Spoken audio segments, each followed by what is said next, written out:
Lord, bakit naman ganun? Lahat na ata ng kamalasan sa mundo binigay niyo sa akin. Natanggal na nga ako sa trabaho. Kinuha niyo pa yung nanay ko. Ano bang kasalanan ko sa inyo at binigay niyo sa akin lahat to? Buo ng desisyon ko, Lord. Hindi ko na kaya eh. Hindi ko na kayang lahat ng to. Tatapusin ko na.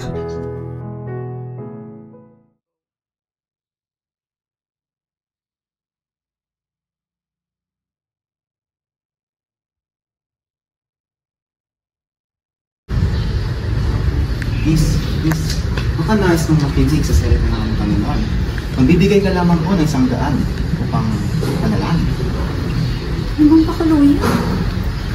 Miss, kung may problema ka, maaari kang lumapit sa aming Panginoon upang sumbong ang iyong mga... Hindi ko, kuya. Mabibigyan ka po ng tahanan at libreng pagkain. Libre? Yun po. Pagkain? Libreng pagkain. Libreng tahanan. Magkano ulit? 100 lamang po.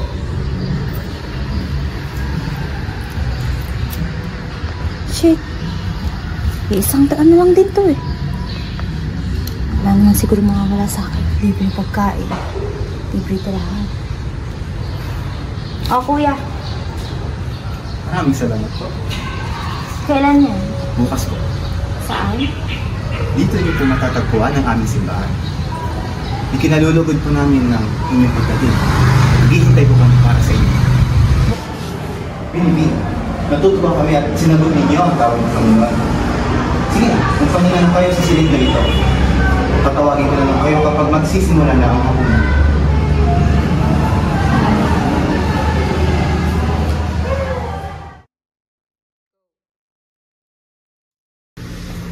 Tumilim ang paligid, may tumawag sa pangalan ko. Ang ina, ang dilim. Sana hindi na ako napunta dito. Tara na. Tara. Ako mo pala si Delilah. Anong mga pangalan niyo? Alberta. Ophelia. Bakit kayo napunta dito?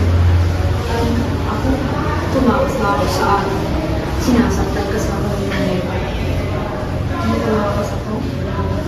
Pero sabi nila lang, pag magkaroon ako, magigigkas ako. Eh, ikaw? Ako? Walang choice eh. Wala lang trabaho. Wala makain. Wala akong pera. Eh, ikaw? Gusto ko lang makalaya. Handa na ang hamunan.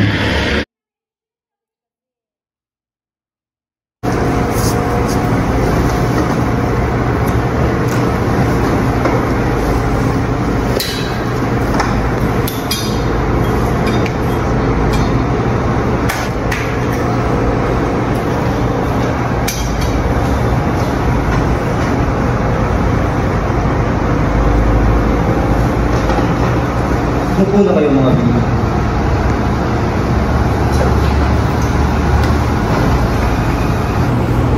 Ako si Amin. Sugo ako ng Diyos. Ako ang ginawa ng daan upang maligtas at makasama ang mga babaeng katulad ninyo. Bago kayong maging miyembro ng aming samahan, ay kinakailangan namin kunin ang mga gamit na maaaring maging distraksyon sa bago niyong katauhan.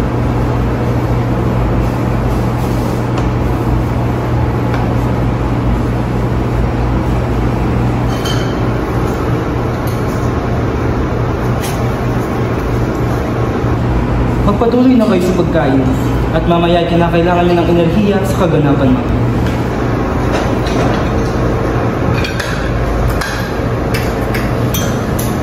Na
Niyayaan na naman tayo ng ating Panginoon.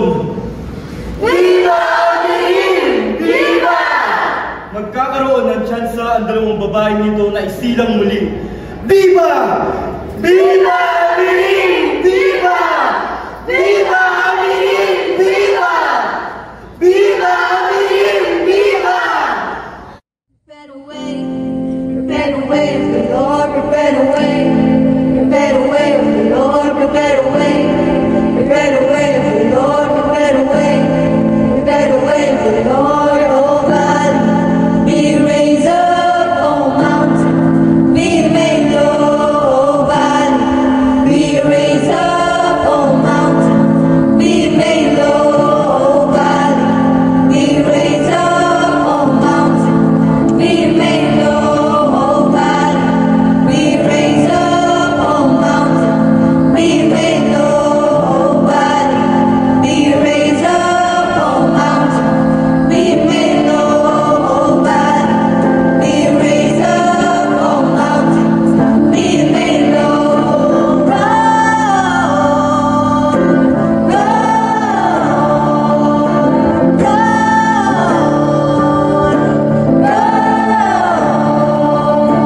Hail, hail, Lion of Judah, let the lion roar. Hail, hail, Lion of Judah, let the lion roar. Hail, hail, Lion of Judah, let the lion roar. Hail, hail, Lion of Judah, let the lion roar.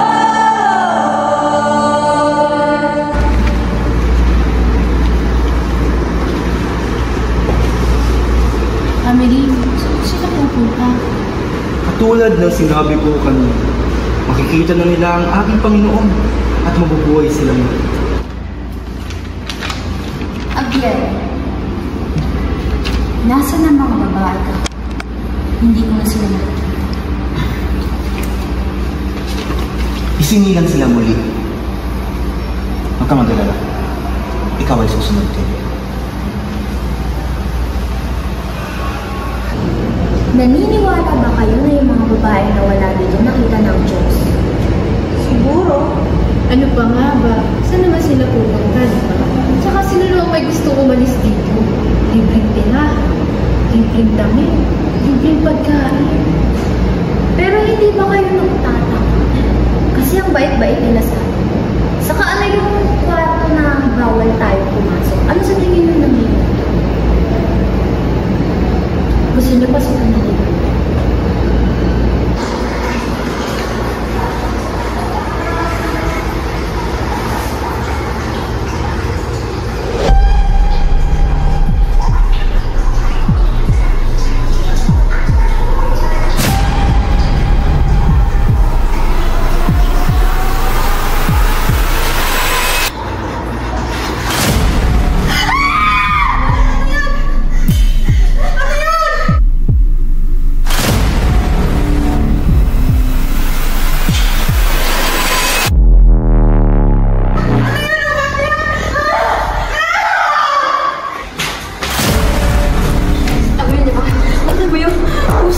Puso ng mga tao yun, Petra!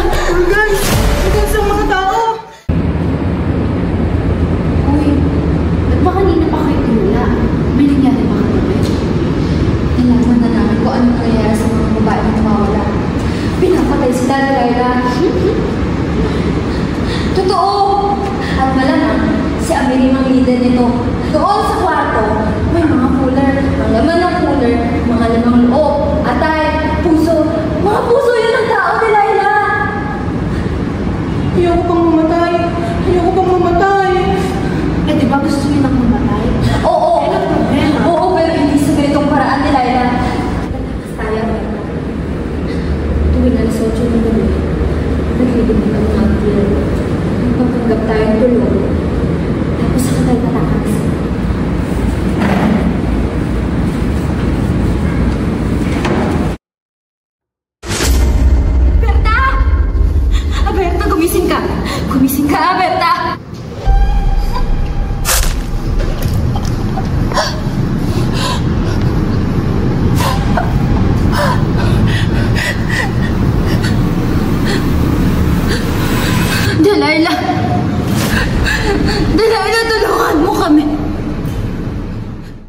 She said, you think the devil has horns? Well, so did I, but I was wrong. His hair is combed and he wears a suit and tie. He's nice, polite, he'll catch you by surprise. A smile so bright, you never bat an eye. La la, la la, la la, la la, la la, la la, la la, la la. You think the devil has horns? Well, so did I. Mahusay, Delilah. Mahusay. Anong ibig sabihin nito, Delilah? Ano sa tingin mo? Akala niyo ba makakatakas kayo rito? Sinayang niyo ang pagkakataong binigay sa inyo ng Panginoon. Hindi ka lang. Demonyo ka! Demonyo kayo! Ginagawa ko lang naman ang nais ng Panginoon. Demonyo! Bantayan niya! Hudas ka, Delilah. Hudas ka! Akala ko kaibigan ka namin ni Aberta. Pero hudas ka pala. Tumahimik ka, Ophelia. Tumahimik ka! Ngayon lang guminhawa ang buhay ko. Libreng tirahan, libreng damit, libreng pagkain! Pinagkaluluho mo kami! Pinagkaluluho mo kami ni Aberta kasi akala mo ligtas ka na? Hindi! Tangina mo na kaya nila kaming saktan! Sasaktan ka rin nila! Papatayin ka rin nila! Delilah! Mangkas na tayo. At ano? Sa tingin mo, makakalaya talaga tayo? Sa tingin mo, hindi nila tayo hahanapin? Hindi nila tayo tatantanan? At hindi nila tayo napapatay? Pasensya ka na, Ophelia. Sa pagkakataon ito, sabihin ko muna. Ophelia, walang kasalanan. Tangina! Delilah! Putang ina! Demonyo kayong lahat! Mga demonyo! Aberta! Aalis tayo dito, gumising na!